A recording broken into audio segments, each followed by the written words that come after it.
ভারতীয় সেনাবাহিনীর প্রতিরক্ষার সুরক্ষার বলয়ে দেশের প্রতিটি মানুষ কখনো দেশমাতৃকার রক্ষার জন্য, কখনো বা দেশের মানুষের প্রাণ বাঁচাতে নিজের জীবনকে উৎসর্গ করেন ভারতীয় সেনাবাহিনীর জওয়ানরা।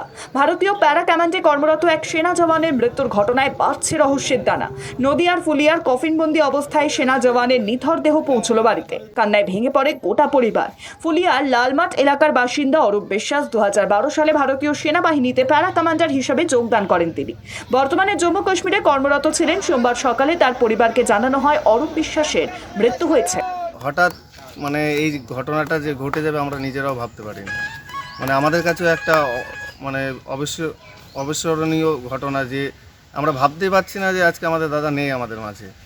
মঙ্গলবার সকালে সেনা জওয়ান অরূপ বিশ্বাসের নিথর মৃতদেহ কফিনবন্দি অবস্থায় লালমাট গ্রামের বাড়িতে পৌঁছানো হয়। সেনাবাহিনীর শেষকৃত্যের আগে শোকস্তব্ধ গোটা গ্রাম। চোখের জলে শেষ বিদায় জানানো হলো তাকে। অরূপ বিশ্বাসের কিভাবে মৃত্যু হলো তা এখনো স্পষ্ট নয় পরিবারের কাছে। Bureau report, sky news Bangla.